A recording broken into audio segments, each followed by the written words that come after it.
Boa tarde.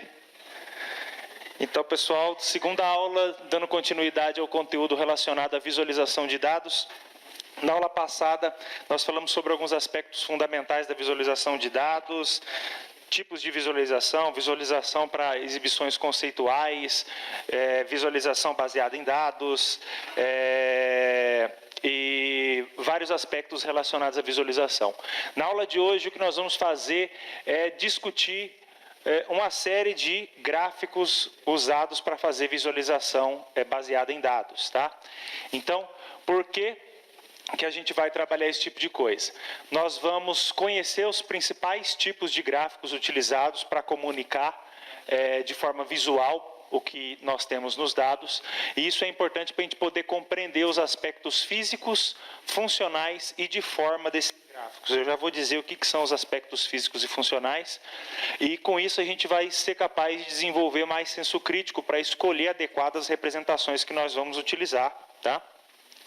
E nutrir a nossa criatividade para quando a gente precisar desenvolver visualizações diferentes das que nós temos, por uma necessidade emergente, fazer um gráfico que ainda não existe, utilizando o que a gente já sabe, o que a gente já conhece sobre métodos para visualização de dados. Então, a ideia de hoje é passar por esse almanaque de gráficos, discutindo os tipos, discutindo a função de cada um deles, discutindo a forma, aguçando o nosso senso crítico para a escolha dessas representações e nutrindo a nossa criatividade para que possamos fazer gráficos cada vez melhores ou inovar no sentido de criar visualizações de dados. Tá ok?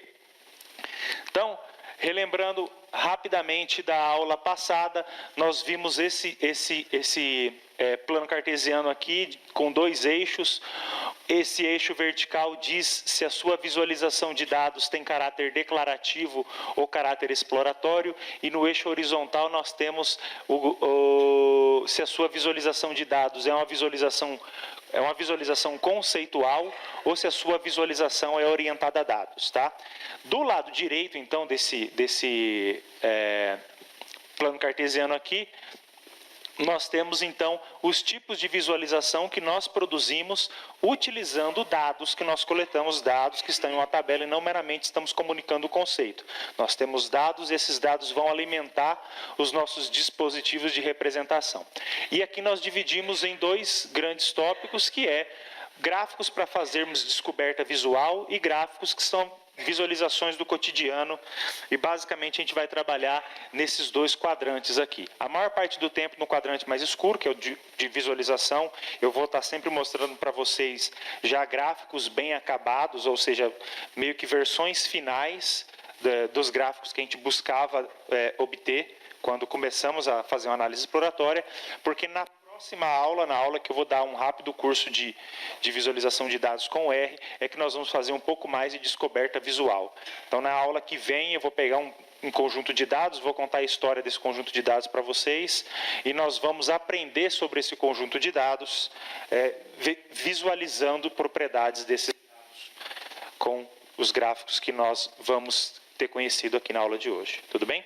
Então, a gente vai trabalhar desse lado aqui, do lado direito desse plano cartesiano, mais na parte de cima, mais no primeiro quadrante do que dos demais. O que esse espaço aqui tem de relevante? Normalmente você está fazendo isso para apresentar para alguém, numa mídia impressa, numa apresentação de slides, num relatório que vai ficar na web. Que competências são exigidas aqui? Que você saiba fazer análise gráfica, tá? Conheça elementos de estatística que são necessários para fazer essa análise, como, por exemplo, conceitos de medidas de locação e dispersão que o Paulo estava comentando, tá? Média, moda, quartis, quantis. Conheça um pouco de programação, porque você pode estar fazendo esses gráficos em um ambiente ou utilizando uma linguagem de programação para fazer, tá? Então, nós temos a competência conhecimento de análise estatística, um pouco de programação.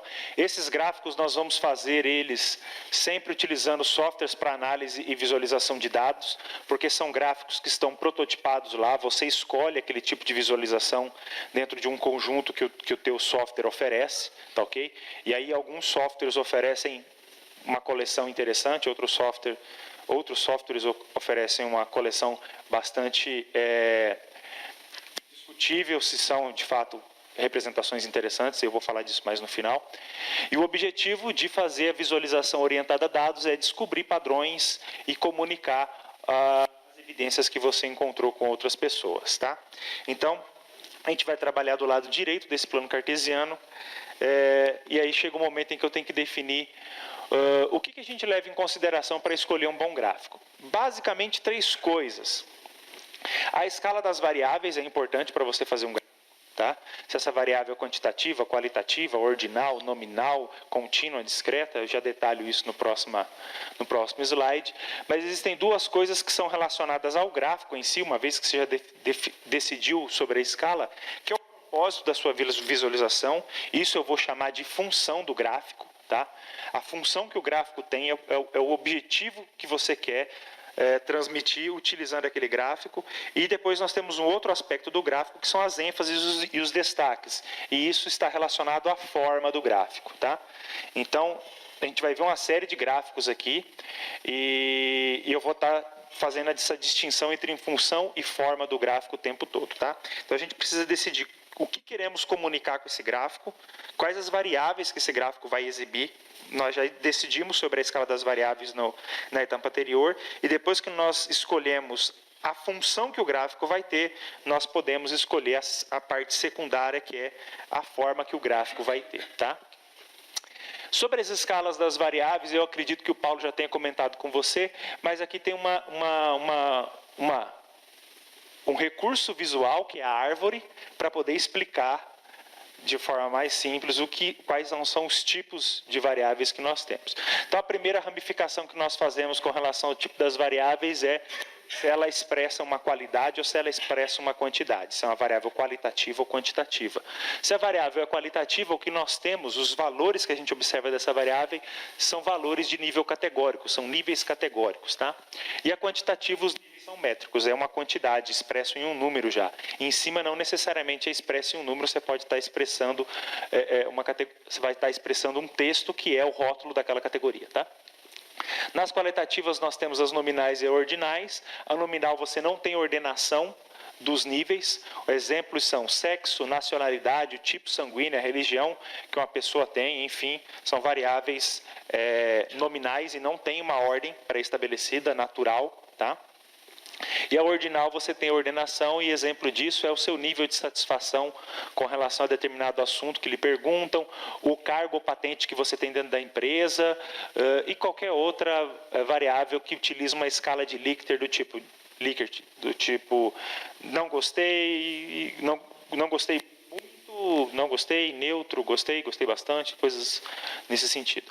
A quantitativa a gente divide em discreta e contínua. A discreta é uma variável cujo suporte está nos números inteiros, e aí o caso mais típico desse tipo de variável são as variáveis aleatórias de contagem. Quantas pessoas compareceram à aula? Então, quantos ovos a galinha teve? Quantos carros estavam estacionados no shopping em determinada hora? Enfim. E a contínua, cujo suporte está nos números reais, ou no subconjunto dos números reais, a gente divide em 2 tipos, que são as variáveis contínuas intervalares e as do tipo razão. As intervalares, apenas operações de diferença e soma têm significado. Isso é o caso, por exemplo, da temperatura medida em graus Celsius, em graus Fahrenheit, data, hora, latitude e longitude. Não faz sentido você dividir a latitude de um lugar pela latitude do outro e dizer que aquele lugar está ao dobro da latitude. Não faz muito sentido também fazer isso com temperatura. Já as variáveis, porque nessas variáveis intervalares o zero é um zero arbitrário dentro da escala. E nas variáveis do tipo razão, o zero é de fato natural dentro da escala. Então, temperatura em graus Kelvin, peso, distância, renda, duração de tempo de uma determinada atividade, todas são variáveis do tipo razão. Tá? Então, primeiro a gente escolhe ou reconhece o tipo de variável que nós temos. A informação, a gente poderia dizer que é uma variável mais informativa à medida que ela vem para cá. Tá? As operações possíveis de serem feitas com essa variável cresce também à medida que você vem para cá. Quando você está com a variável nominal, você só pode fazer, por exemplo, tabelas de frequência. Quando você está com a ordinal, você faz as tabelas de frequência, mas você tem uma informação a mais, que os valores são ordenados. é mais informativo que o anterior. Quando você está numa discreta, os valores são ordenados e você pode fazer uma série de operações, tá?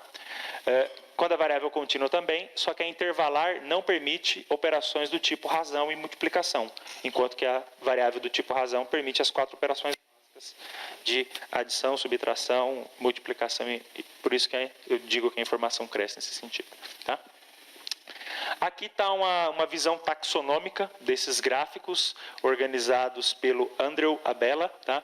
Aqui esses gráficos estão divididos em 4 funções: fazer comparação, determinar relações, exibir a distribuição dos dados e fazer a composição, mostrar como estão organizados os níveis ou em termos de frequência.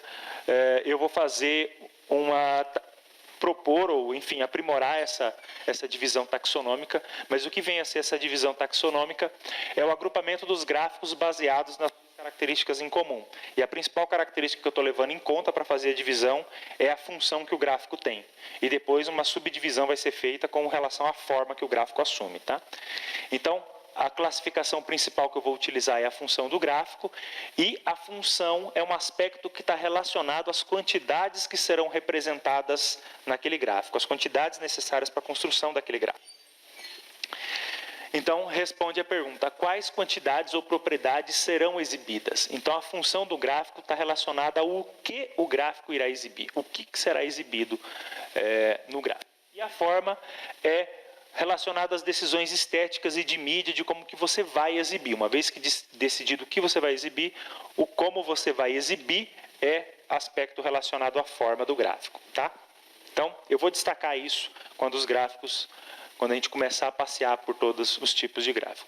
Então, com relação à função de um gráfico, diferente daquela organização que vocês viram 2 slides atrás, o que eu vou apresentar para vocês é uma divisão em 7 categorias. Vou dividir os gráficos em 7 categorias relacionadas à função que eles têm. Tá? Então, são essas categorias: distribuição, relação, ordenação, evolução, mapa, organização e fluxo. Vem a ser cada uma delas. Na categoria de distribuição, esses gráficos se caracterizam por mostrar a distribuição ou divisão das variáveis quantitativas ou qualitativas. Então, a gente vai estar olhando a distribuição dos valores, a distribuição da frequência das classes.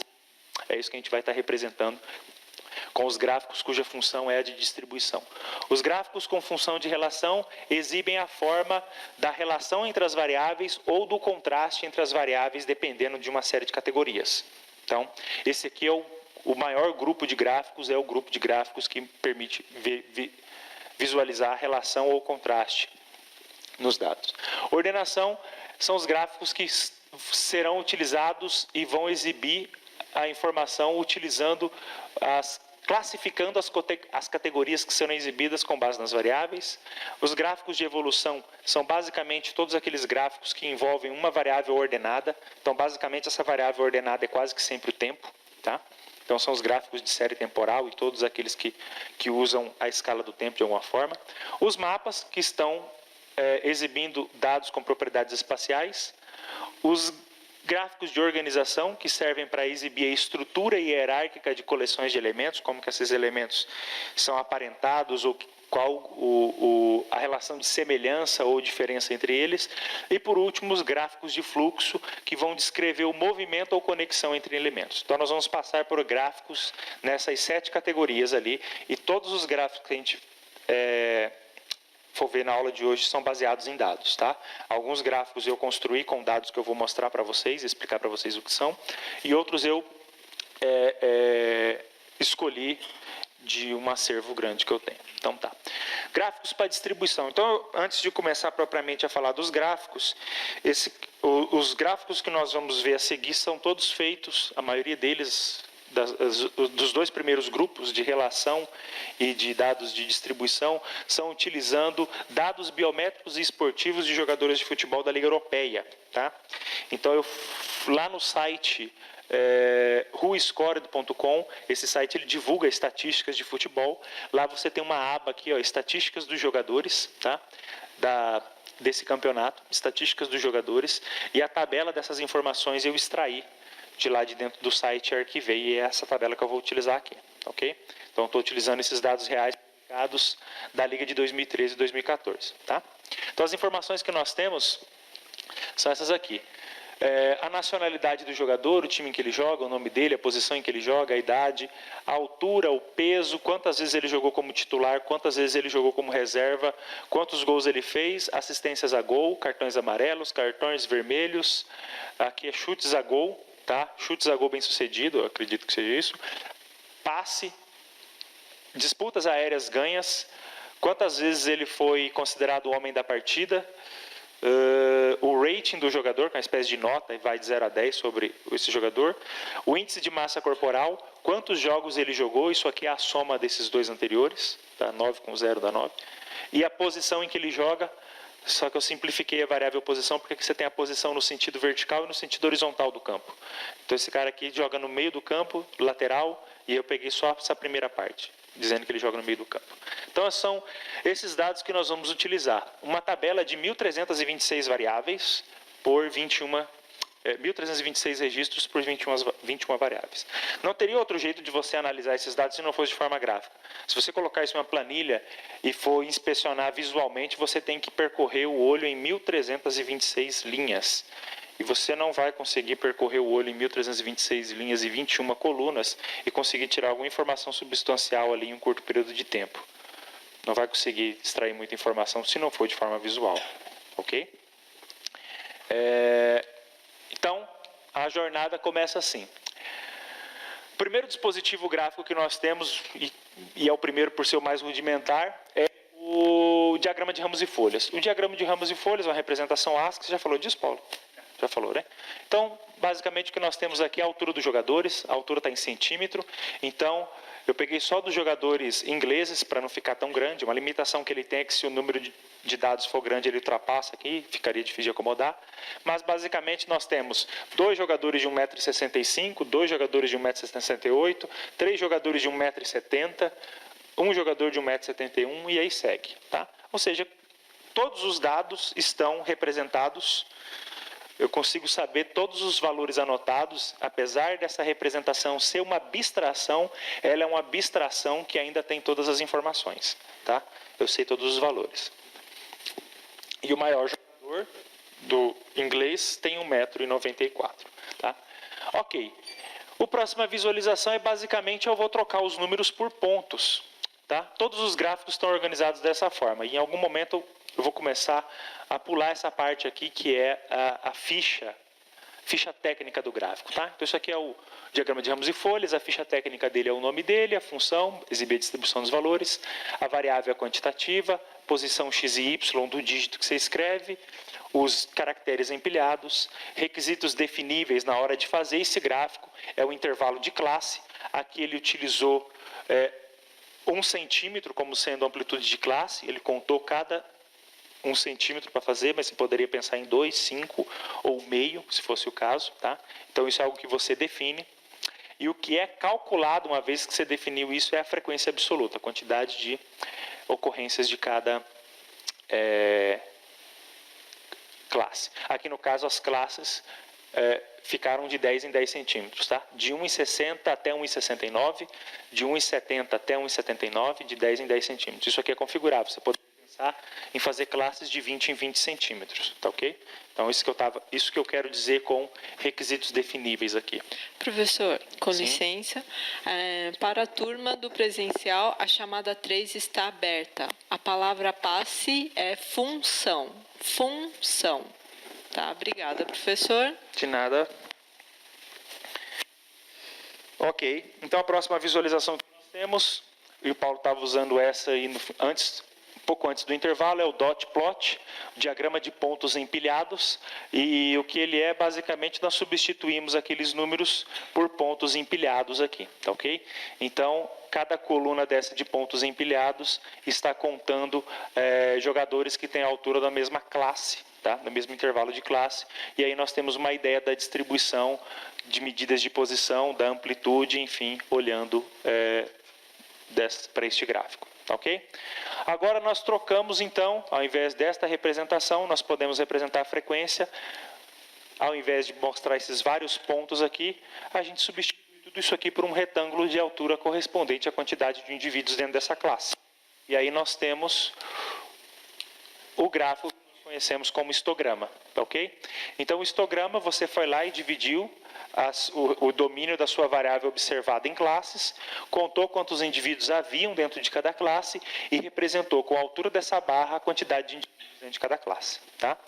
Aqui nós temos dois histogramas para enfatizar esse aspecto que uma coisa que você precisa definir, que é definível, não necessariamente você precisa, porque às vezes tem algo automático dentro da função que está fazendo, é a amplitude de classe que você está usando. Se você usa uma amplitude de classe estreita, você pode ter um histograma todo irregular, assim como, por exemplo, não tendo, pelo fato de você não ter jogadores com altura entre esses dois pontos aqui. Então, ficou duas classes aqui, são duas barras de altura zero. Depois você tem uma barra com altura, depois uma barra vazia novamente.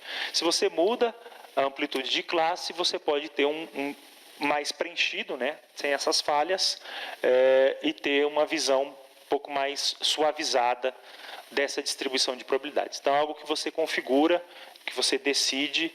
Geralmente os softwares vão ter um default ali definido, mas é algo que você pode trabalhar em cima. Tá? Esses risquinhos aqui embaixo, ó, justamente estão mostrando os diferentes valores apresentados dentro da minha amostra. Então, meu maior indivíduo aqui está bem à direita de 1,90 m, por exemplo. Tudo bem? Se eu estiver sendo muito redundante, já foi, né? Tá, ok. O gráfico de densidade foi também?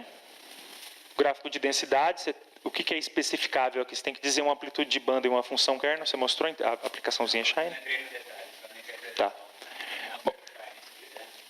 Aqui o que está acontecendo desse gráfico para esse gráfico é justamente mudando essa amplitude de banda. Se puder clicar aqui, Kelly, nesse aplicação Shine aí no finalzinho, e temos uma aplicação que a gente pode controlar essas quantidades para ver como as coisas funcionam. Aqui nós temos uma amostra de 70 valores, tá? Os risquinhos aqui estão indicando quais são os valores. Opa, fecha essa caixinha aí. Estão indicando quais são os valores. Aqui nós podemos escolher o tipo de função que nós vamos aplicar. Sobe aqui um pouquinho para mostrar mais. E aqui nós podemos escolher essa largura de banda. Deixa menor essa largura de banda, por favor. De 35 reduz aí para 10. Ok. Então, a amplitude de banda é justamente o que controla o tamanho dessa janelinha aqui. E esta funçãozinha que vocês estão vendo aqui, ela é a função kernel. Então, troca a função kernel, por favor, coloca retangular aqui, ó. Quando você troca a função kernel retangular, o que essa função está fazendo é, para cada ponto aqui dentro, eu vou contabilizar 1/70. E o número de pontos que eu tiver aqui dentro, eu vou somar esses 1/70 e a altura que eu vou colocar lá é proporcional a esse 1/70. Tá? E aí, quando você muda a função, essa função retangular aqui está indicando que qualquer ponto aqui dentro vai dar a mesma contribuição. Seja aqui, ou seja no meio, todos os pontos vão contribuir com essa altura. Cada ponto vai somar essa altura até que, ao somar todos que estão aqui dentro, eu atinjo aonde está a ponta da seta ali. Tá? Agora, se você troca, por exemplo, para triangular, agora você está fazendo um compromisso diferente entre os pontos que estão aqui dentro. Um ponto que está bem perto do centro, ele vai contribuir com essa altura na soma. E um ponto que está distante do centro, ele vai contribuir com a altura menor. Então, isso está ponderando a contribuição de cada observação com relação à distância que ela está do centro. Tá? E aí cada função vai fazer isso de uma forma diferente.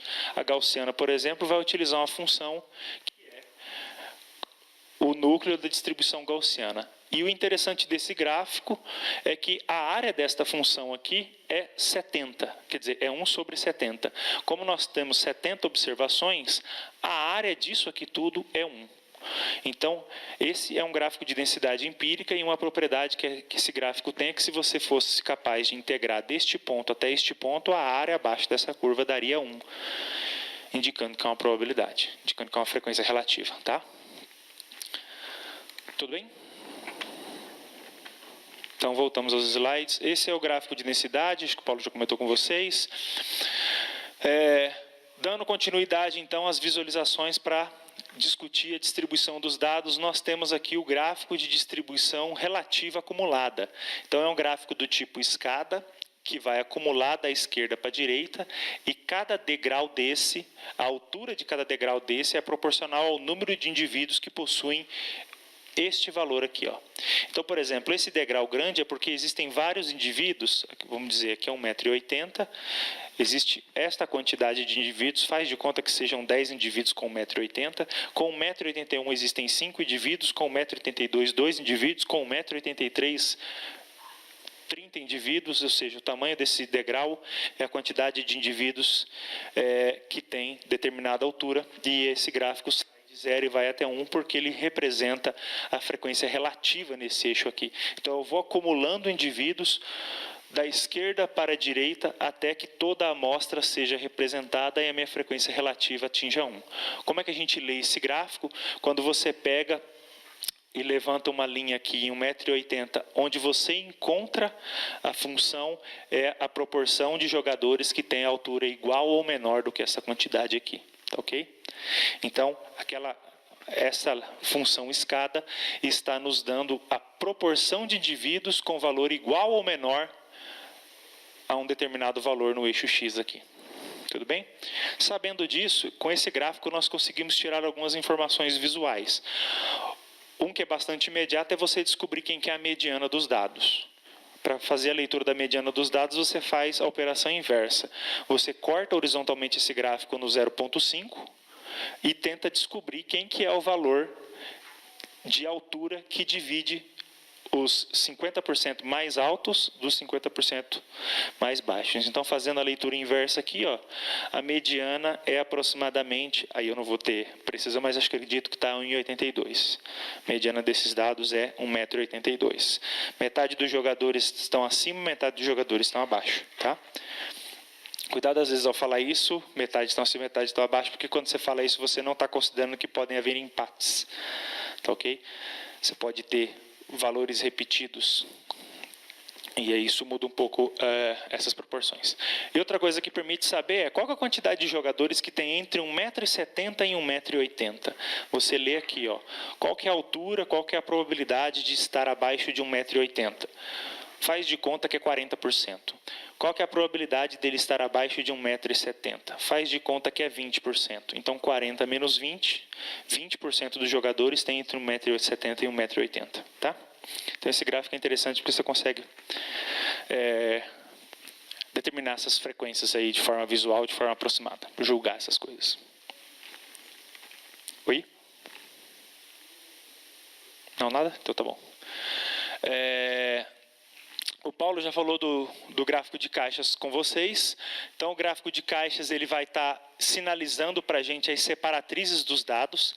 Então, aqui nós temos o gráfico de caixas, eu coloquei ele na horizontal.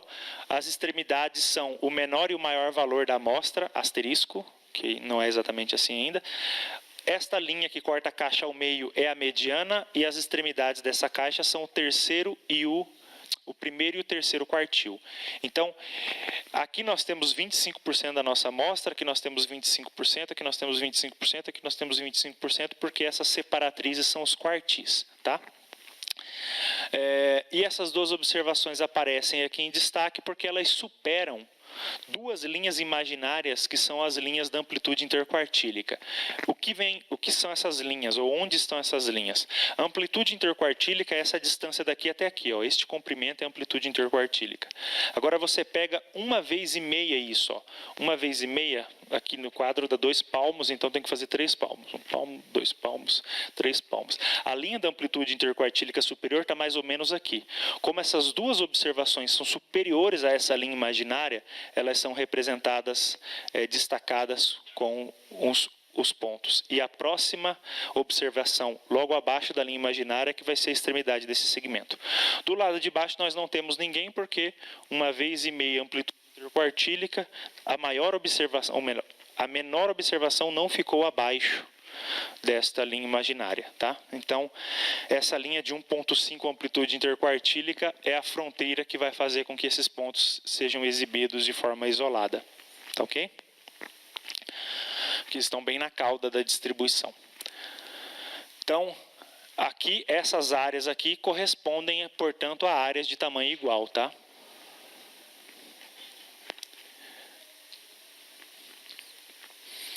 Então, aqui uma ilustração mais precisa para dizer o que é essa questão da 1,5 amplitude interquartílica. Esse desenho ilustra o que é. E aí, por isso, o ponto é representado isolado. Tá? Outro gráfico que também representa a distribuição dos dados é o gráfico de violino. Nada mais é do que a densidade, você rotaciona 90 graus e espelha. Tá? Então, a densidade que nós vimos antes, ela ficou, rotacionei o gráfico e dobrei ela para os dois lados aqui para ficar simétrico. É uma visualização alternativa do box plot para você inspecionar a distribuição de valores da variável. Tá? Outro gráfico que usa a densidade é o joy plot. Então, aqui nós temos uma série de gráficos de densidade. Aqui eu estou variando a função do jogador no campo. Ó, goleiro, defesa, meio ataque e o atacante. E ali a distribuição da altura dos jogadores. Os dois gráficos estão mostrando a mesma informação. A única diferença é que aqui eu dividi de um jeito e aqui eu dividi de outro, mas a informação é a mesma. Dá para a gente verificar, por exemplo, que os goleiros têm a altura média maior do que qualquer outra categoria, qualquer outra função, e tem menor dispersão entre a altura dos goleiros do que dos demais jogadores. A distribuição da altura dos goleiros é mais fechadinha do que a distribuição dos jogadores que estão em outra posição. Tudo bem? Então, esse é o joy plot. Na verdade, é um monte de gráficos de densidade que você empilha. Se chama joy plot ou read line plots. E aí a gente consegue fazer comparação da distribuição. Comparação já seria assunto da próxima categoria, mas eu já aproveitei e coloquei aqui, porque eu acredito que vocês devem estar curiosos para ver como é que ficaria essa visualização com gráfico de caixas e com gráfico de caixas e com violino. Então aqui nós temos a comparação em função do papel do jogador em campo, da altura dos jogadores com essas duas visualizações. Tá? Então, aqui eu já aproveito e discuto qual que é a diferença entre função e forma. Esses dois gráficos eles têm a mesma função, mas eles têm diferentes formas. Então, forma é basicamente um detalhamento da função do gráfico. São aspectos que estão cumprindo com o mesmo objetivo, que é mostrar para mim a distribuição da altura dos jogadores em função da posição em que ele joga, só que estão fazendo isso de forma levemente diferente em termos de escolha das geometrias, das variáveis visuais, do sistema de coordenadas, enfim. Então essa é a diferença entre função e forma que eu destaquei no começo, tá ok? Então, uma vez que você estabeleceu qual que é a função que você quer do seu gráfico, você vai ter uma série de formas que estão atendendo àquela função. E vai de você saber desenvolver o senso crítico para escolher a melhor. Tá? Então, seguindo, perguntas então, já que chegamos até aqui com vários gráficos para representar a distribuição de uma variável contínua, qual é o melhor deles para reconhecer a forma da distribuição? A forma da distribuição, se é simétrica, se é assimétrica, qual que é o melhor deles? Para examinar medidas de locação e dispersão, qual desses gráficos que eu exibi é mais interessante para você ter valores aproximados do que seria a média, mediana, a moda, a variância, o desvio padrão, enfim. Qual deles é mais útil para você determinar proporções e separatrizes? Saber qual que é a proporção de valores que está acima de um determinado valor de corte, ou abaixo, ou entre dois extremos, onde que estão 25%, enfim. Ok? Os gráficos que nós vimos até então foram para mostrar a distribuição de uma variável contínua. Agora nós estamos mostrando a distribuição de uma variável categórica. A posição, nesse arquivo de mais de 1.300 jogadores, qual que é a quantidade de jogadores de acordo com a função em que eles jogam. Então nós temos isso aqui, ó, quantidade de goleiros, aproximadamente 100, de jogadores de defesa, mais de 400 e assim por diante. O gráfico da esquerda mostra em função da posição em campo e o gráfico da direita da quantidade de cartões vermelhos que cada jogador recebeu. Então, o número de jogadores sem cartões vermelhos, quase 1.250. Número de jogadores com um cartão vermelho, aproximadamente 120 aqui. Tá? E com 2 e 3 cartões vermelhos, uma parcela bem pequenininha e é praticamente difícil de ter uma estimativa acurada de quantos seriam 2, 3 ou 5 jogadores. Ok? Então, com a altura das barras, eu estou representando a quantidade ou a frequência de cada uma dessas categorias. Isso aqui é uma variável categórica. isso aqui é a quantidade de valores de indivíduos que pertencem a cada uma dessas 6 categorias ou dessas 4 categorias aqui. Tá? O gráfico de barras apresenta variações, eu vou utilizar essas variações mais à frente quando a gente começar a fazer comparações. Mas nós temos o gráfico de barras agrupadas, o gráfico de barras empilhadas e o gráfico de barras normalizadas que eu mostro para vocês mais à frente. Alternativamente ao gráfico de barras, tem muita gente que gosta de representar essas frequências utilizando o gráfico de setores. Tá? Então, a mesma informação que vocês viram no gráfico de barras, agora está no gráfico de setores. Está mais fácil de perceber as coisas no gráfico de setores? É melhor o gráfico de barras? Qual que eu devo escolher? Com qual dos dois você se sente mais confortável para decidir qual desses 2 setores é maior? Tem mais goleiro ou tem mais jogador DM? Qual dessas 2 categorias é maior? Você consegue dizer para mim, olhando para esse gráfico de setores? Ou é mais fácil olhar para esse gráfico de barras? O gráfico de barras é mais fácil. Porque, primeiro, que nós não estamos com um sistema de coordenadas polares. Estamos com um sistema de coordenadas euclidiano, quer dizer, cartesiano, onde as coisas são retas. Outra que todas as barras começam do mesmo lugar, todas começam aqui no 0, então eu só preciso julgar que uma barra está mais alta que a outra aqui. Já aqui nas coordenadas polares eu não tenho uma referência comum, eu tenho que olhar para esse comprimento de arco aqui, olhar para esse comprimento de arco ou para a área desses 2 setores para poder decidir. Isso leva muito mais tempo, isso requer muito mais esforço. Tá? Então, sobre utilizar barras ou setores, leve em consideração esse tipo de coisa. Com qual dos 2 você rapidamente consegue distinguir entre quantidades muito próximas e ter acurácia para fazer o julgamento dessas quantidades, o valor real dessas quantidades. Tá? Esse gráfico aqui mostra a quantidade de cartões vermelhos. Percebam que o 2 e o 3 quase não aparecem. Tá? Aí do gráfico de setores, eles inventaram o gráfico de rosca, né? O gráfico de torta, o gráfico de pizza inventaram o gráfico de rosca, que é deixar um buraco no meio, simplesmente adorno. O que importa é o comprimento do arco. Esses 2 gráficos estão mostrando a mesma coisa e eu continuo com dificuldade de perceber qual desses 2 setores é o maior. Tá? Mas como o papel aqui com vocês é passar pelo almanaque de gráficos, eu estou mostrando todas as variações que são encontradas aí, tá? Então, o de rosca e o de pizza é basicamente a mesma informação.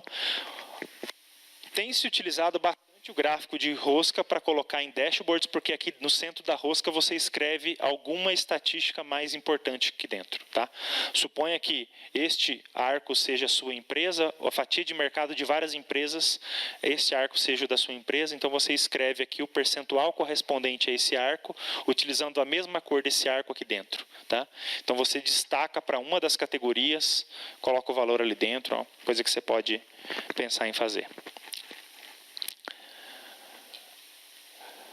Ok.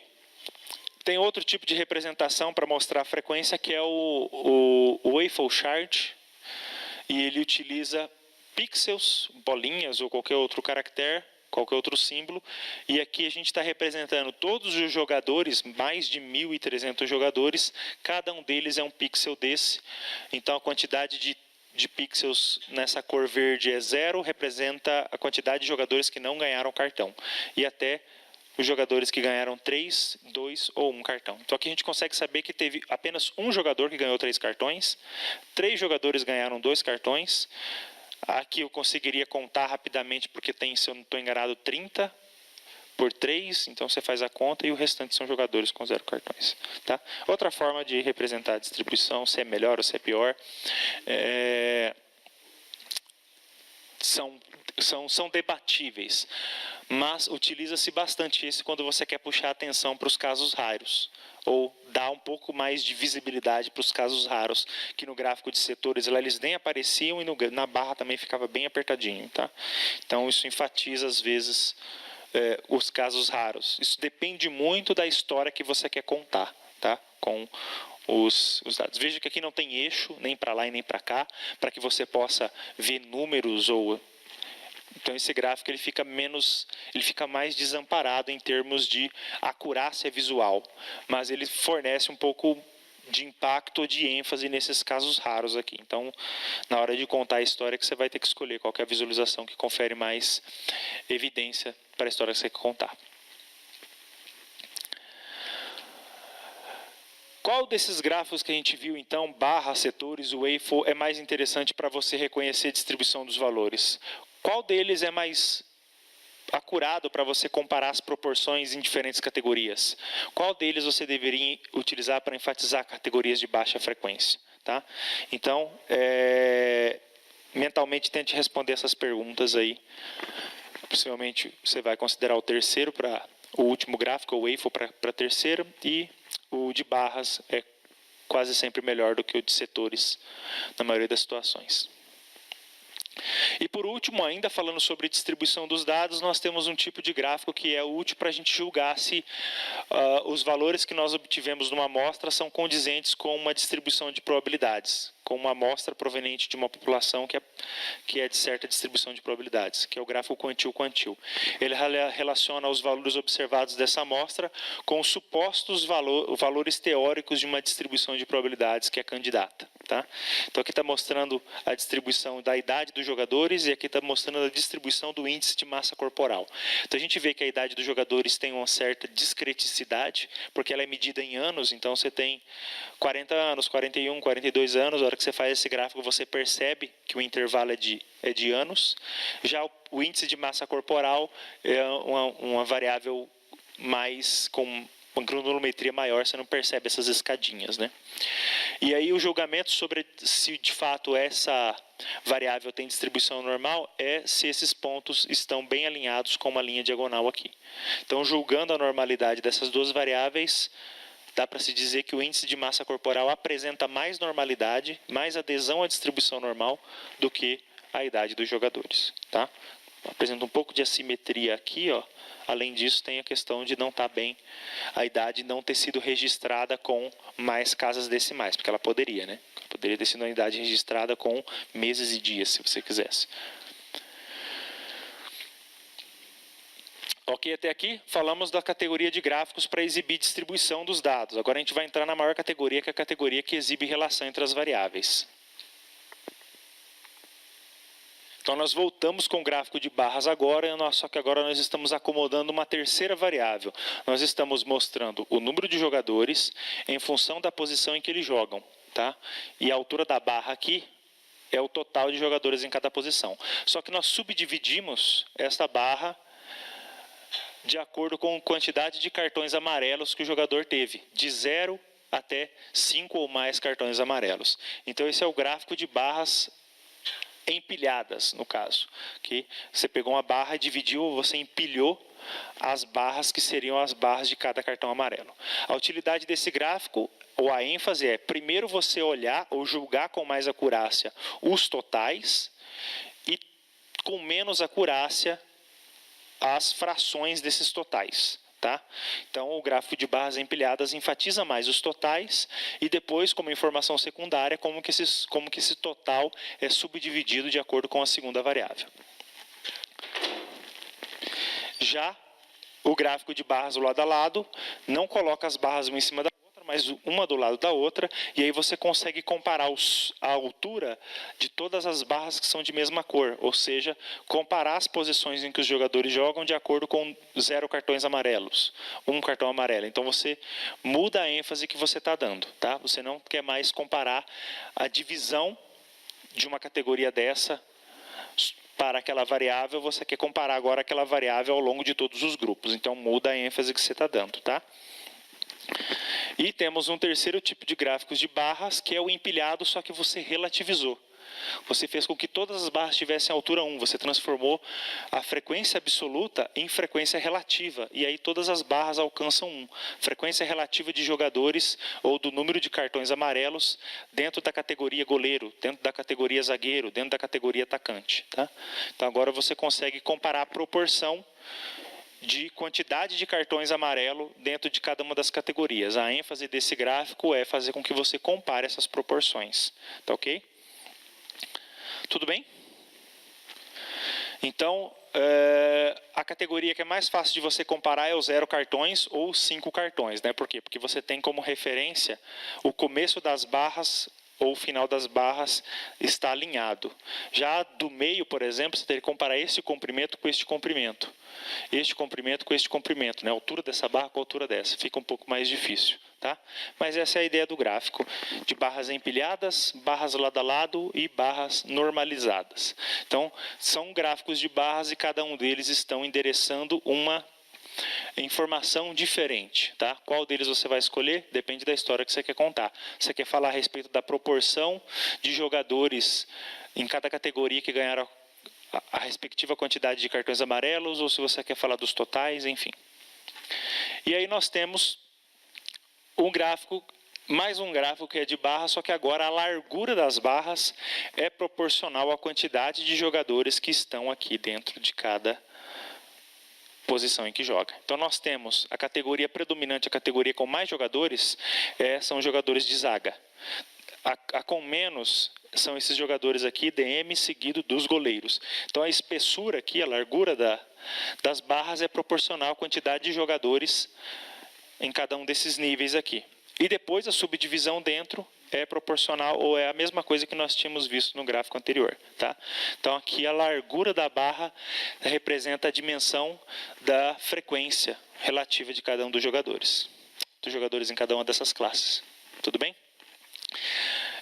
É esse tipo de gráfico, tanto esse quanto o anterior, eles servem para você meio que testar uma hipótese visualmente, que é o seguinte: se ganhar cartões amarelos não depende da função dos jogadores, se não houver relação nenhuma da posição em que ele joga com a possibilidade de ganhar um cartão amarelo, se não existe relação dessas duas coisas, o que você deveria ver, na completa ausência de relação entre essas variáveis, o que você deveria ver era todo mundo, a mesma proporção de 0 cartões aqui, aqui, aqui, aqui, ou seja, a altura desses polígonos iam estar sempre iguais. Só que seria uma cidade de ruas que cruzam vertical e horizontal tranquilinho, ok? Se não houvesse relação. Proporção de zeros não ia depender, ia ser a mesma em qualquer função que o cara joga e de qualquer outra quantidade, tá? Então isso já mostra que a relação. Por que são gráficos de relação? Porque você consegue verificar que uma variável categórica está associada aos níveis da outra variável categórica, tá? No caso, o número de cartões amarelos depende da posição em que joga. Tudo bem? Por isso que jogadores de defesa têm bem mais cartões, como essas duas barras aqui. Tem muito mais área nas zonas mais escuras, que são de 3, 4 e 5 cartões. E o goleiro, por exemplo, praticamente não tem, porque é um jogador que quase não comete infrações. Tá? Ok. Qual desses gráficos de barra você deve utilizar para comparar valores totais entre categorias? Qual desses gráficos serve para comparar valores relativos entre categorias? Qual deles é mais interessante para você examinar a relação de dependência entre essas variáveis categóricas? Tá? Então, cada um deles, dos gráficos que foram exibidos, eles têm mais utilidade para uma dessas três questões. Agora, saímos das variáveis categóricas, voltamos para as variáveis contínuas. O que nós temos aqui, talvez o gráfico mais comum para vocês, que é o diagrama de dispersão, onde está relacionada a altura do goleiro com o peso do goleiro. Cada ponto aqui é um goleiro dessa amostra, por volta de uns 200 goleiros que essa amostra tem. E o gráfico da direita é a mesma coisa do gráfico da esquerda, só que foi perturbado, foi adicionado um ruídozinho, acrescentado um valor para que os pontos não ficassem sobrepostos. Vocês devem estar observando aí do fundo, com mais facilidade do que eu daqui de perto, que alguns círculos são mais escuros que os outros. Algumas bolinhas estão mais escurinhas, o contorno, correto? É porque você tem mais de uma observação ali naquela coordenada. Mais de um goleiro com aquela altura e com aquele peso. Tá? Então, quando eu adiciono um ruído, uma perturbação, eu mexo um pouquinho para lá e um pouquinho para cá os pontos, de tal maneira a fazer com que eles não se sobreponham mais. Tá? Isso é só para poder visualizar. Eu não alterei os valores na tabela de dados, esses valores não vão... Isso foi só para visualizar, eu não comprometi nenhum dos registros, a tabela de dados continua igual. Tá? É só para visualizar de uma forma melhor. Quando tem em um caso particular de você ter variáveis contínuas cuja soma dá 1, você pode representar em um diagrama ternário como esse aqui. Tá? Então, o diagrama ternário está mostrando, é um diagrama de dispersão, só que a diferença é que essas três variáveis aqui somam 1. Então, esse é o caso típico de quando você tem lá areia no solo, argila no solo e areia, argila e silt. E a soma dos três dá 1. Tá? Ou, por exemplo, o tempo de prova de competidores de triatlon. O tempo que ele gastou correndo, o tempo que ele gastou pedalando e o tempo que ele gastou nadando. A proporção do tempo. Tá? O cara fez 3 horas de prova, 40 minutos nadando, 60 minutos correndo e o restante pedalando. Dividindo isso em proporções, onde ele estaria? Ele seria aquele cara que gastou 1/3, 1/3 e 1/3 e estaria aqui no meio do triângulo? Ou ele gastou 90% do tempo em uma coisa, 10% na outra, enfim. Então, esse gráfico serve para você verificar ou exibir esse tipo especial de variável, que são variáveis composicionais. A soma fecha 1. Outra variação do diagrama de dispersão é o 3D, tá? Que supostamente iria permitir que você visse em 3 dimensões, mas é fake news. Porque está em 2, né? É um 3 dimensões, mas que está em 2 em todo lugar. Se você imprimir ou se você olhar nessa apresentação, está em 2 dimensões. Existe uma projeção que está sendo feita, portanto, na realidade não é 3D e isso compromete a visualização. Eu não tenho condições de dizer que esse ponto em verde está mais à frente do que esse ponto em vermelho. Aqui. É difícil fazer isso. Então, evitem exibições tridimensionais que na realidade não são tridimensionais.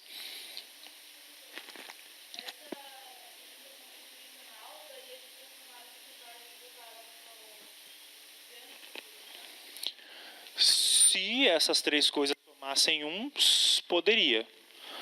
É que aqui é um gráfico genérico, eu não sei nem que esse gráfico aqui não é do dado de futebol, tá? A pergunta dela foi o seguinte: se eu poderia pegar essa variável 1, 2 e 3, somar elas e colocar a proporção no ternário. Só se isso fizer sentido, tá?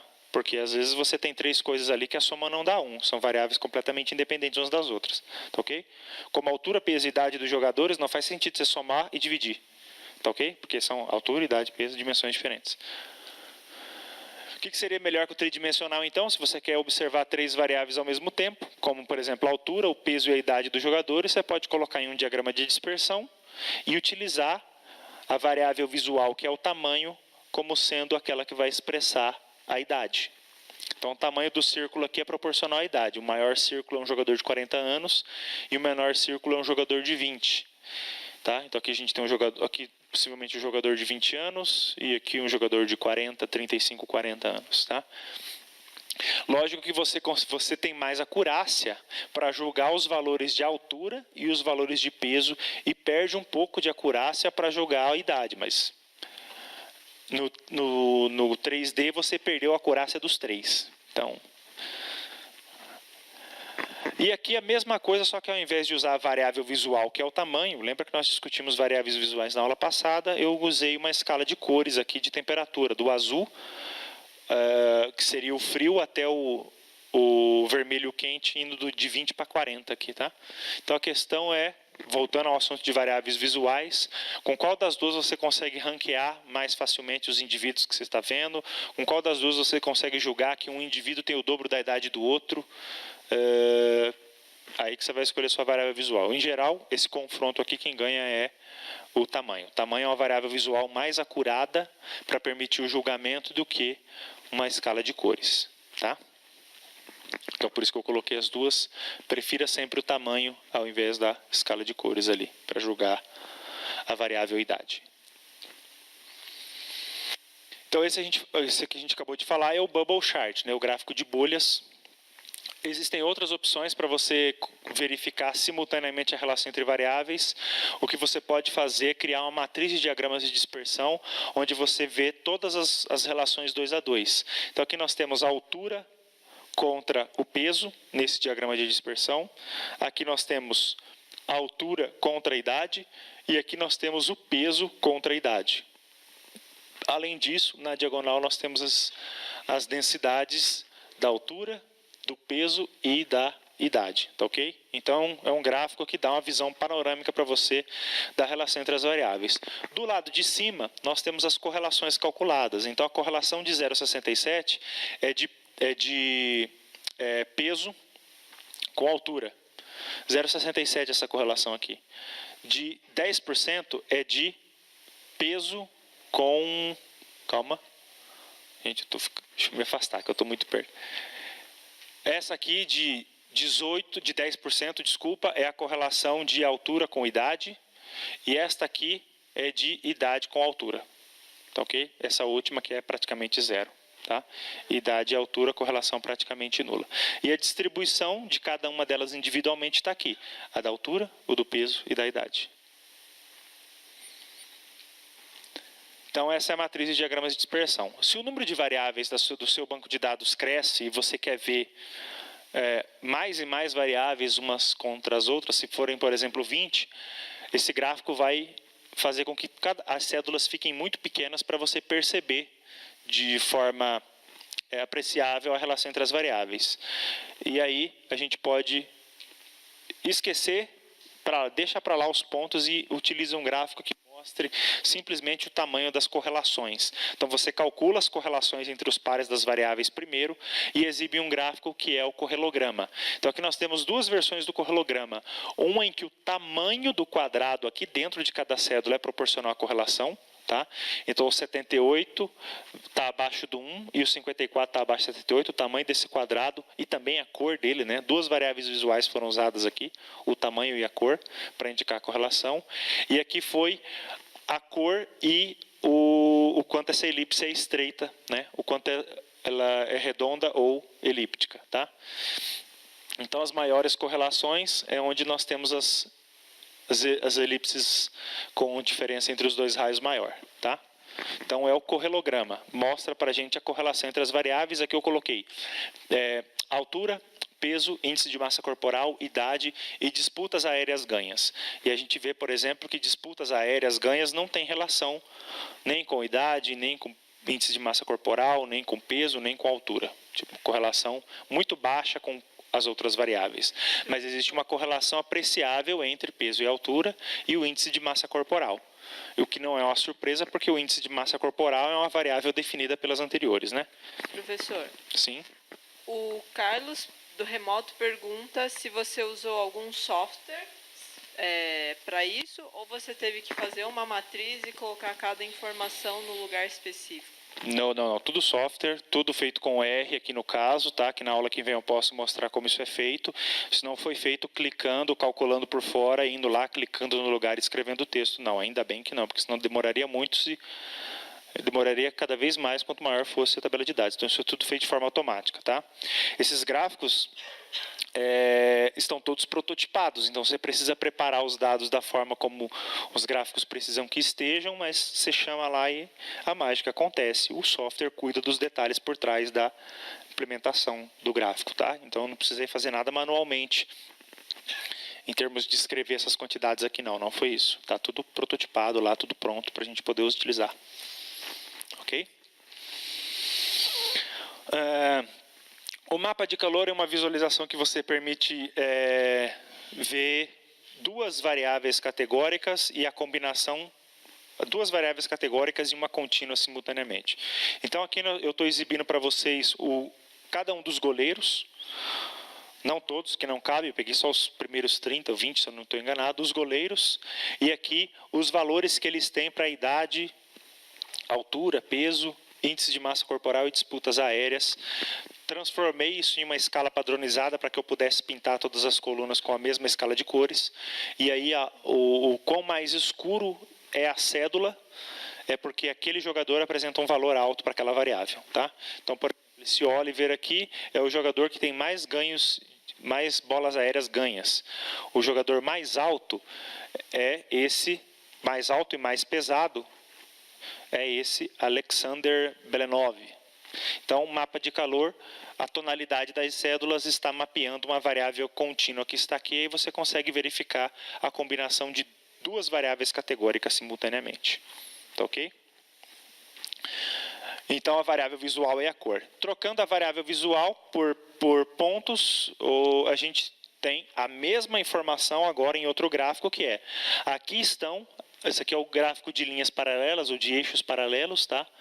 Aqui nós temos a variável idade, disputas aéreas, peso, altura, peso e índice de massa corporal. A variável padronizada, o Paulo depois conta para vocês como que isso pode ser feito, mas porque essas quantidades estão em escalas de grandeza diferentes, eu levei para uma mesma escala, ou seja, eu normalizei com a normal padrão. E aqui eu consigo ver os valores dessas 5 variáveis para cada goleiro, né? Então, esse Hugo aqui, ó, ele é o menor índice de massa corporal, um dos mais leves, a altura dele está aqui, disputas aéreas está aqui, e a idade dele é essa aqui em valores relativos, tá? Tem versões desse gráfico em que eles colocam um eixo graduado aqui, em cada um dos lugares um eixo graduado para que você consiga ler as variáveis desse eixo com a escala de grandeza desse eixo, do outro e assim por diante, tá? Aqui, por uma questão de tempo, eu optei por deixar assim com escala padronizada, mas você poderia ter um eixo graduado de acordo com a grandeza de cada uma delas, tá? E aí você consegue ver os jogadores. É claro que se o número de jogadores aumenta, fica um embaraço de linhas ali e complica a visualização, mas esses dois gráficos, basicamente, eles têm o mesmo propósito, a mesma função, só que com formas diferentes. Mais uma vez, destacando a diferença entre função e forma, tá? E nós temos mais um, vocês já devem ter utilizado, que é o spider plot. Seria esse gráfico de eixos paralelos, só que você colocou no sistema de coordenadas polares. Você pegou e fez um círculo com isso, achando que vai melhorar, mas né, vai impressionar. Não, hoje eu impressiono o chefe, eu vou colocar um spider plot. E a informação coberta pelos dois gráficos é a mesma, ou seja, a função é a mesma, forma não. Tá? Então, o spider plot, entre o parallel plot e o spider plot, a minha preferência é pelo parallel plot, tá? Do que com o spider plot, apesar de ser muito utilizado. Porque o julgamento visual de um é melhor do que o do outro. Aí nós temos, se eu quero comparar duas categorias, por exemplo, em função de um conjunto de... comparar um fator de 2 níveis, uma variável contínua para um conjunto de categorias, nós temos possibilidade de usar o dot plot de Cleveland.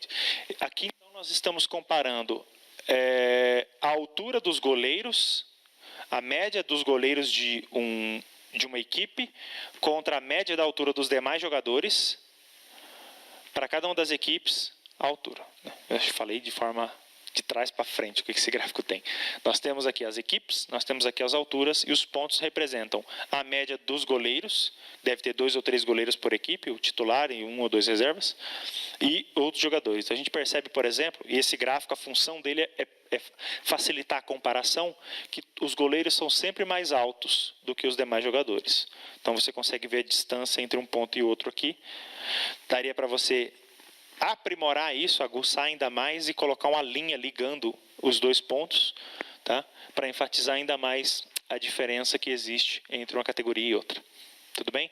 Então, esse é o Cleveland Dot Plot. Serve para fazer comparação de duas categorias aqui, de uma variável contínua entre duas categorias, separado por um conjunto de outras categorias aqui no sentido vertical.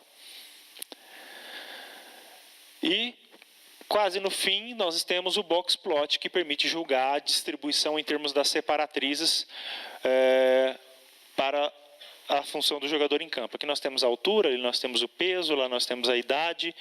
Nós já discutimos sobre como que funciona a leitura do gráfico de caixas, então a gente consegue verificar aqui que os jogadores, os goleiros são os mais altos, também são os mais pesados, e também são os jogadores com idade média maior, idade mediana, idade média maior do que os jogadores nas outras posições. Tá? Por outro lado, os jogadores aqui de ataque são os jogadores que são os mais leves e mais baixos. Então aqui a gente consegue comparar medidas, propriedades da distribuição, como, por exemplo, a mediana, a amplitude interquartílica, a simetria, a quantidade de outlier, se é que a gente pode dizer outlier, não é momento de discutir isso, Paulo volta nesse assunto com vocês. E o gráfico de densidade 2D. Nós vimos no diagrama de dispersão lá no começo, e um artifício que eu utilizei para que os pontos não ficassem sobrepostos foi somar uma perturbação. Aqui nesse gráfico a gente está fazendo uma espécie de, ou estamos fazendo a mesma ideia do histograma. Nós dividimos o espaço das duas variáveis, criamos pixels e contamos quantos jogadores estão dentro de cada pixel com base no seu valor de altura e com base no seu peso. E atribuímos uma tonalidade ao pixel proporcional à quantidade de jogadores que nós encontramos ali, esses intervalos. Tá? Então a gente percebe que por ter uma tonalidade azul mais claro aqui, que a maioria dos jogadores apresentam idade, quer dizer, peso e altura nessa região intermediária dos dados. Tá? O lado de cá é feito com quadrado, o lado de lá é feito com hexágono, mas a ideia é a mesma, contar quantos jogadores estão dentro de cada pixel. Tá? Quando o número de dados a ser representado em diagrama de dispersão é muito grande, você tem que utilizar esse artifício para poder perceber onde é que está concentrada a maior massa. Tá? Então aí a gente utiliza a cor como variável visual aqui. E por último, as faces de Chernoff. Eu falei disso na primeira aula. As faces de Chernoff vão estar colocando em cada atributo da face aqui uma daquelas variáveis. Isso aqui pode ser a altura, isso aqui pode ser o peso, isso aqui pode ser a idade. Então, eles estão mapeando variáveis nos dados para esses atributos visuais de um rosto de uma pessoa. Tá? As faces de Chernoff conseguem acomodar 12, 15 variáveis, porque são vários comprimentos que podem ser utilizados aqui. Distâncias entre boca e nariz, entre olhos, tamanho do chapéu, tamanho das orelhas, tamanho do nariz, enfim. Só que aí fica difícil de você recuperar esses valores, né? Ou seja, tem um problema que, se for para utilizar o Chernoff e utilizar, por exemplo, o de eixos paralelos, o de eixos paralelos é muito mais interessante porque você consegue ranquear de forma mais fácil e fazer uma leitura melhor. E aqui no caso acho que eu estou colocando 20 ou 30 jogadores. Aqui eu teria que ter então uma face para cada jogador, e ele ia precisar de muito mais espaço e eu não teria precisão para poder julgar individualmente, variável por variável, quem que é maior. Além disso, eu teria que ter uma tabela que dissesse que medida do rosto está associada a que medida. Então, veja o quanto complexo ficou. É um tipo de visualização que existe, é usado? Sim, mas mediante o esforço que a gente tem na hora de interpretar, as representações anteriores são mais interessantes. Tá ok? Qual desses gráficos, para a parte de visualização de dados, de relação entre dados contínuos, a gente pode utilizar para examinar a forma da relação entre as variáveis, comparar valores entre categorias, comparar a distribuição entre categorias e a estrutura de correlação entre as variáveis? Então, nós vimos gráficos que cumprem esses objetivos aqui. As duas principais categorias nós já comentamos. Agora nós vamos entrar em categorias que são menores em termos de gráficos. Essa categoria de ordenação é uma categoria que existe só porque a ênfase do gráfico é, além de mostrar atributos, fazer com que eles estejam ordenados. As categorias estão ordenadas aqui como função do número de gols marcados. Então aqui nós temos ranqueado pela artilharia. O jogador que fez mais gols, o segundo depois dele e assim por diante. Então é um gráfico de barras que nós já vimos, só que o fato de você ordenar fez com que ele fosse colocado na categoria de ordenação. Então gráfico de barras ordenados ou gráfico de Pareto é o nome desse tipo de visualização aqui. Você tem ele na forma de palitinhos também, pirulitos, que fala, o lollipop. Substituir a barra por um ponto com o segmento que saiu do zero. Ou poderia não ter o segmento, só os pontos. Tá? E por último, nessa categoria, a nuvem de palavras. Então essa nuvem de palavras aqui, do lado de cá, está mostrando o tamanho do país de acordo com o número de jogadores que tem essa nacionalidade. E do lado direito, o tamanho do jogador com relação à quantidade de gols que ele fez. Tá? Então, a Itália, Portugal são os países com mais jogadores, ali naquela tabela de dados, e os jogadores artilheiros são esses aqui, onde a palavra está maior. E aí, apesar de ser uma visualização também que utilizável, você perde uma questão de comparabilidade. Eu não sei dizer, por exemplo, se quem é maior, Portugal ou Rússia. Espanha ou Bélgica ou França, qual dos dois é maior? Eu já não tenho mais condições de julgar isso com precisão, tá? E nem dizer coisas do tipo, a quantidade de jogadores da Itália é o dobro da quantidade de jogadores de Israel. Será que dá para dizer isso? Dá para. Ou seja, tem essa propriedade quantitativa, essa variável visual, ordenativa. Lembra das propriedades que nós comentamos? Então, as visualizações que eu mostrei aqui, todas têm a mesma função, só que tem diferentes formas. Algumas formas são mais acuradas do que outras. Então, na hora de você escolher, você tem que estar consciente dos aspectos relacionados à forma que fortalecem ou não a visualização que você quer fazer.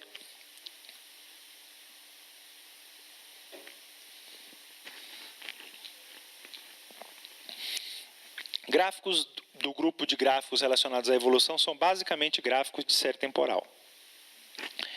Então aqui a gente tem, eu vou passar mais rápido agora porque os gráficos mais importantes já foram discutidos. Esse gráfico mostra uma série ao longo do tempo, duas séries ao longo do tempo, possivelmente séries com a mesma escala, tá? Ao longo do tempo. Você pode ter isso com dois eixos, quando você estiver tratando de séries cuja grandeza é diferente, para que você verifique se existe relação entre uma série e outra, se elas flutuam de forma semelhante. Então, se as suas séries têm grandezas diferentes, você pode colocar uma em cada eixo, tá? Complica se você tiver que mexer com mais do que duas, porque não daria para colocar um terceiro. Você tem o gráfico de áreas acumuladas. Então, em cada linha vertical aqui, a espessura, né, desses tecidos, digamos assim, é proporcional à quantidade ou à proporção de indivíduos em cada uma dessas classes. O gráfico de inclinação, o slope graph, serve para mostrar, na sua versão mais simples, a comparação entre duas condições e se aumentou ou diminuiu uma determinada variável em duas condições. Tá? Então aqui a gente tem o ano de 2006, o ano de 2007, quantidade de bilhões de vendas, mostrando quem caiu, quem subiu, fica mais fácil. Poderia ser colocado em um gráfico de barras? Poderia, um gráfico com duas barras, uma para cada ano. Tá? Então a função é a mesma, muda a forma. Você pode ter isso com mais categorias no meio. Aqui nós temos três condições ou três momentos diferentes, 3 anos. Tá? E aqui os indivíduos, ou as lojas, ou as empresas e como que aconteceram as vendas. O gráfico de calendário é uma representação que utiliza a variável visual cor, e aí a disposição dos meses e dos anos é conforme o calendário, então isso apela para a nossa convenção de ver as datas desse padrão. Segunda, terça, quarta, quinta, sexta, sábado estão aqui. Na verdade só estão os dias úteis, tá? E aí a tonalidade do pixel é proporcional à variável que está sendo representada aqui. No caso, desvio de preço. Então você consegue identificar meses ou semanas ou dias da semana. Esses padrões surgem de forma mais fácil se os valores estiverem dispostos em um calendário, como a gente está vendo aqui. Tá? Então, calendar plot.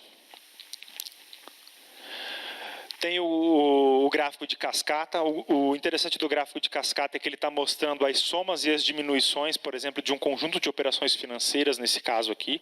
Tá? Então aqui você partiu de um valor inicial, que é esse verde aqui, ganhou tanto, depois perdeu tanto, depois ganhou tanto, depois perdeu de novo, ganhou, perdeu, ganhou, e ali é o seu saldo final, depois desses meses de operação financeira, por exemplo. Tá? Então, um dado que você poderia mostrar em um gráfico de barras com os lucros e as perdas saindo todos dos zeros, o que você fez foi mudar para que você veja a história a partir de outra perspectiva.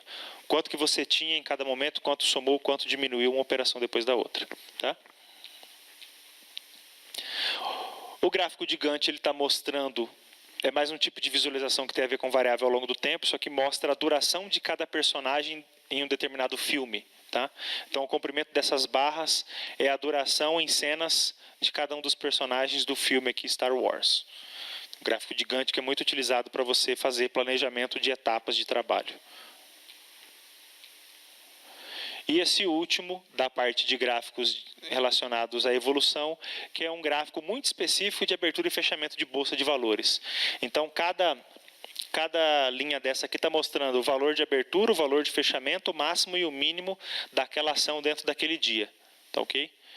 Então, e se é verde é porque ficou positivo, e se é vermelho é porque ficou negativo. A diferença entre o valor em que abriu e o valor em que fechou. Tá?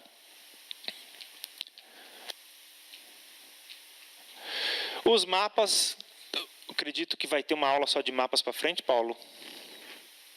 Mas nós temos esses aqui. O color plot, ou mapa temático. A cor do polígono representa uma variável, aqui no caso é a população. Nós temos o bubble map, que o tamanho da bolha representa uma variável e o centro da bolha é a coordenada onde um determinado evento aconteceu com aquela magnitude. Aqui nós estamos representando a tradição indígena no Brasil, então onde estão as maiores tradições indígenas ou as maiores aldeias, não sei se significa isso. Tá? Mato Grosso do Sul nós temos aqui do município de onde eu venho, da cidade de onde eu venho, tem bastante assentamento indígena. Então o tamanho da bolha representa uma variável contínua observada nessas coordenadas.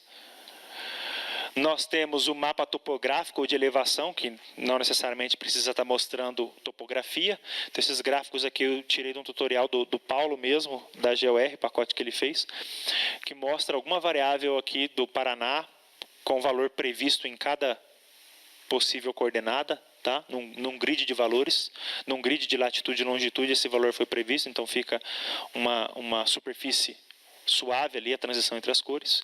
Você pode cortar os valores dessa variável que está aqui e criar classes, e aí você gera um mapa de contornos de nível, como por exemplo essa aqui, tá ok?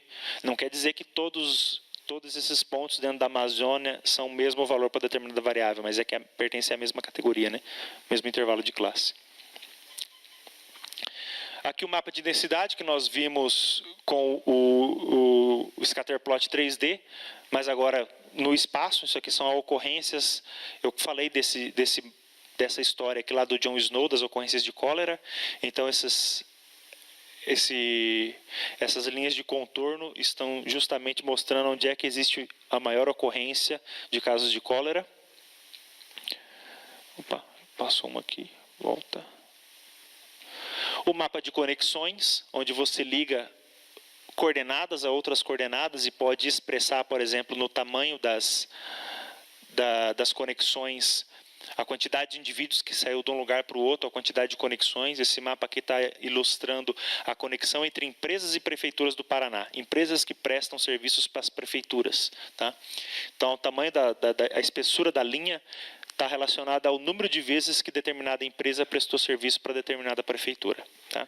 Então, ele é um gráfico de rede de relacionamentos, mas a posição dos nós é a posição geográfica dos municípios e das empresas. E o cartograma, que é um mapa deformado, com a área deformada, porque a área está representando uma outra variável, como, por exemplo, nesse caso aqui, a população mundial. Então, os países com população maior tiveram a área ampliada, deformada, o gráfico deformou as fronteiras para ilustrar essa variável aqui, no caso, que é a população mundial. Então, o cartograma é um mapa deformado conforme outra variável. Gráficos de organização são aqueles que servem para a gente determinar a estrutura de relação entre as categorias de um banco de dados dos indivíduos. Então, o primeiro deles é o dendrograma. Então, indivíduos mais semelhantes, eles estão lado a lado ou tem uma rota mais próxima entre eles. Tá? Você percorre menos o caminho... O tamanho do caminho percorrido é proporcional à similaridade entre eles. Quanto menor o caminho percorrido, maior a similaridade entre dois indivíduos. Tá?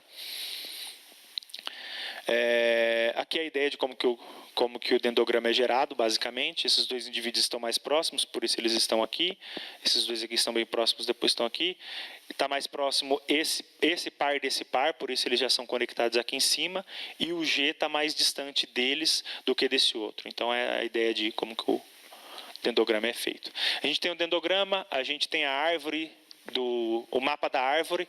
Aqui, por exemplo, a gente está vendo nesse retângulo todo aqui a Ásia, depois a Ásia subdividida nos países e o tamanho ou as áreas que isso aqui ocupa é proporcional à população dentro de cada um deles. É muito semelhante ao gráfico de mosaico, tá? É um gráfico de mosaico mais subdividido, em outras palavras. Aqui nós temos a América do Norte, aqui nós temos a América do Sul, o Brasil dentro da América do Sul, tá? Então, esse mapa da árvore é porque justamente pode existir uma árvore bifurcando, a Ásia bifurca nos países da Ásia e cada país bifurca nos estados, tá? Você pode trocar os retângulos por círculos, e aí você tem esse circular packing. A função dos dois é a mesma, muda a forma. Um está fazendo com retângulos, o outro está fazendo com círculos.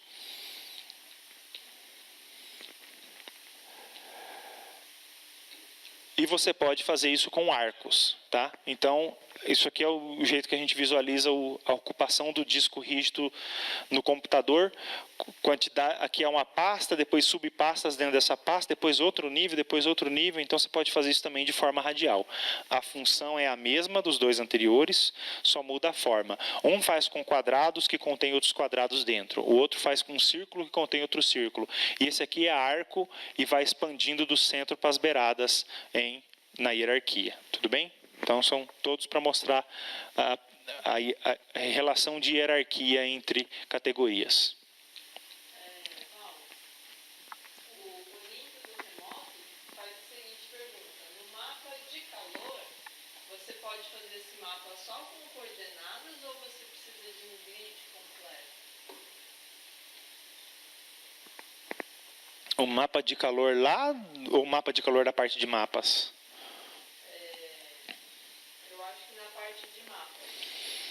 Em geral, você faz um grid regular, sem pontos faltantes. Mas você pode interpolar, caso você não tenha um grid regular.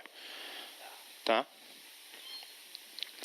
Estamos chegando ao final, gente. Tem os gráficos para mostrar fluxo. Eles são muito semelhantes entre si, exceto pelo primeiro, que é a network. Então, na network, você pode utilizar várias variáveis visuais para atenuar a relação entre as variáveis.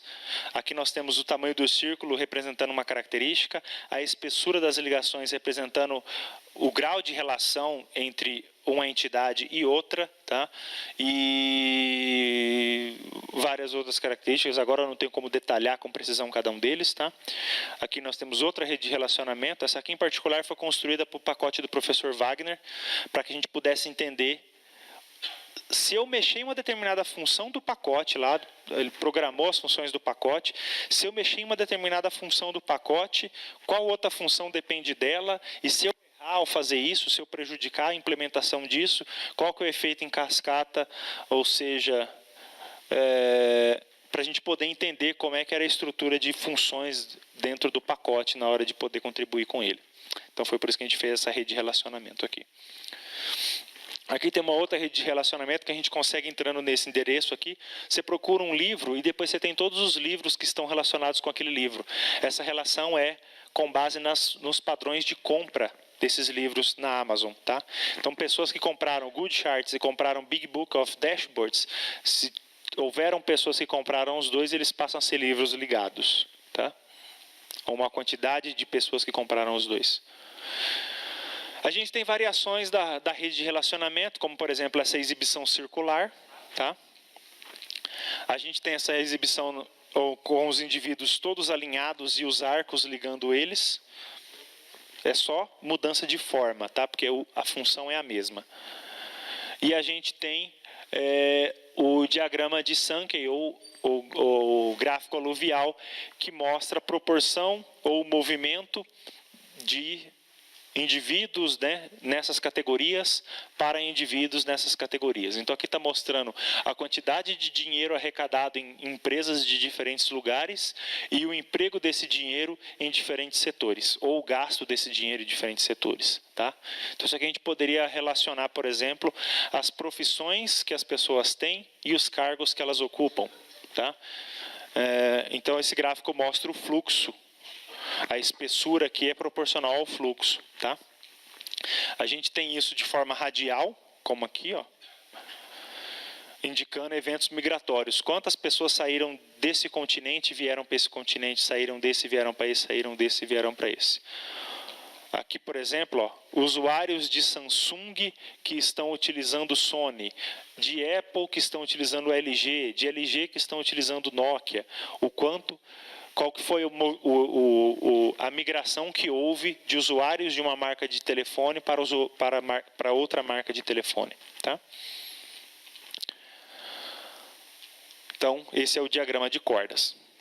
Agora, talvez venha a parte mais importante do que realmente todas as galerias de gráfico, os gráficos que eu mostrei até agora, que é o que você tem que evitar. Se tem algo que eu quero que você saia sabendo daqui, é o que você deve evitar. Basicamente, nós temos um problema de viés de disponibilidade quando a gente fala de gráficos, porque a maioria das pessoas constrói gráficos com editores e com planilhas eletrônicas, e algumas planilhas eletrônicas têm mais gráfico inútil do que útil. Tá? Então, isso aqui é uma matéria, são gráficos que eu recortei de uma matéria feita sobre o Excel. Tá? Clicando ali, você vai para a matéria original, onde ele coloca todos os gráficos que o Excel faz, aqueles que ele considera um lixo e aqueles que ele considera útil. Se você dividir, você vai ver que 11% dos gráficos são úteis. Porque um gráfico como esse aqui, ó, em perspectiva, com as fatias separadas, não tem visual nenhuma. Isso aqui também não tem acurácia visual nenhuma. O uso de cones, não há necessidade de ter essa forma, e eu discuto isso já com vocês. E eu excluiria, eu não faço uma divisão uma poda tão radical, mas eu excluiria mais da metade. Tá? Ficaria com alguns ainda me parecem úteis daquela lista ali, tá? Se feitos e utilizados de forma correta. Por exemplo, lista de gráficos ruins. Um gráfico de setores em perspectiva compromete totalmente a percepção do comprimento desses arcos aqui, porque ficou em perspectiva. Essa terceira dimensão aqui é meramente decorativa, não está relacionada a dados, está só aumentando a quantidade de tinta que você vai utilizar para imprimir, não serve para nada, apenas para criar uma distração e distorcer a informação que deveria estar sendo passada de forma precisa. Então, evitem gráficos de setores tridimensionais. Esse aqui é tridimensional e vazado ainda, então ele é inclusive pior do que o anterior. Então, um gráfico com 3 dimensões, sendo que não existe necessidade alguma dessa terceira dimensão, simplesmente decorativa. Aqui também tem a terceira dimensão e ainda tem um ponto de fuga. E eu fico com muita dificuldade de julgar o comprimento dessas barras, porque o ponto de fuga, eu preciso compensar esses comprimentos pela existência do ponto de fuga, então fica muito difícil. Tá? Então, é sofisticado, né? As barras são assim translúcidas, semi-transparentes, parece que é tão sofisticado, mas do ponto de vista de entender a informação que está ali, isso é apenas distração, deveria ser evitado. Esse aqui também. Tenho bastante dificuldade de ver o comprimento dessas barras ou de projetar, porque estando aqui na frente tem a questão da perspectiva, não há necessidade. Seria melhor se você colocasse 4 séries com pontos ligados em um gráfico 2D, tá? Do que essa representação 3D. Com cones piorou ainda, tá ok? Então, todos esses são exemplos de dados ruins, de gráficos ruins. Essas terceiras, o uso de 3 dimensões não tem justificativa aqui, compromete muito a acurácia da visualização. Tá? Olha essas 3 séries aqui. Eu não consigo dizer se esses valores aqui, esse verde e esse azul, quem é maior que quem. Eu não consigo julgar. Não consigo ver qual dessas 3 séries é mais alta, comparar os valores das 3 séries para uma mesma categoria aqui. Então, isso deveria estar em 2D, uma série com cada cor, como está aí já. Só que esse tridimensional prejudicou completamente a visualização. Tá? Esse outro aqui também tem um ponto de fuga, eu não consigo verificar se os picos acontecem no mesmo lugar, porque aí tem o ponto de fuga, eu teria que estar olhando de diagonal. Evitem gráficos tridimensionais. A mensagem que eu estou querendo passar é essa, se vocês ainda não perceberam. Se não ficou claro ainda, fica a dica. Tá? Se não ficou claro ainda, fica a dica. Aqui mais outro. E aqui... E também, em segundo, evite os tridimensionais e, em segundo lugar, evitem os radiais. Esse aqui complica muito para eu saber o comprimento das coisas. Eu não consigo saber se esse verde É que aqui a diferença deles é grande, mas se fosse um pouquinho menor, eu não conseguiria saber se esse arco é maior do que esse, porque o círculo de dentro, o comprimento vai ser menor porque está mais interno. Então, tem esse complicador para poder jogar esses comprimentos. Isso deveria estar em um gráfico de barras, para que eu pudesse jogar de forma melhor. Tá? Então, evitem também representações circulares ou polares, prefiram as cartesianas. Tá ok? Aqui 2 frases para a gente fechar. O olho humano é um dispositivo maravilhoso. Com um pouco de esforço, pode deixar de ver até mesmo a injustiça mais flagrante. Essa frase é justamente por causa desses gráficos aqui. Com um pouquinho de esforço ou falta de esforço, você consegue cometer uma injustiça muito grande e evitar que o leitor do seu gráfico consiga perceber certas propriedades, ou até mesmo você, né? Você pode estar se sabotando sem saber. Você obtém simplicidade na elaboração de gráficos e tabelas eficazes, lembrando de 3 princípios fundamentais: restringir, reduzir e enfatizar. A gente acabou não trabalhando esse tipo de coisa porque a gente pegou gráficos prontos e discutimos a utilidade de cada um deles. Mas na hora de construir um gráfico, você tem que ter em mente esses 3 tipos de coisa: evitar excesso de adorno, enfatizar a informação mais importante, utilizar o gráfico que tem a função adequada e a melhor forma para poder apresentar os seus dados. A maioria desses gráficos eu tirei das galerias que vocês podem estar visitando aqui, tá? Então, esses gráficos eu tirei e fiz uma varredura bem grande para poder colocar os gráficos que estão nessa apresentação, e eu tirei daqui a maioria deles, mas embaixo de cada gráfico tem sempre o link ali. E no próximo encontro, que vai ser quarta que vem, eu vou comentar sobre os recursos disponíveis no R para a gente confeccionar gráficos. Hoje a gente viu gráficos confeccionados, aqueles gráficos feitos para os dados de futebol, foram todos feitos com o R. Na aula que vem eu desvendo o código por trás daqueles gráficos, falo sobre os princípios, as ideias gerais, onde você deve buscar conhecimento, informação para poder produzir os gráficos que você gostaria para os seus dados utilizando o R. Vou fazer então análise exploratória, storytelling, pegar um conjunto de dados e fazer todos os gráficos possíveis, permissíveis com aqueles dados para poder entender os dados que temos em mãos e dar uma breve introdução ao pacote ggplot2, que estou convencido de que é um dos melhores pacotes para fazer gráfico, de forma mais fácil e com muitos recursos para fazer gráfico. Ok? Sendo assim, agradeço a atenção de vocês. Tendo perguntas, qualquer outras contribuições, estou aberto. Obrigado.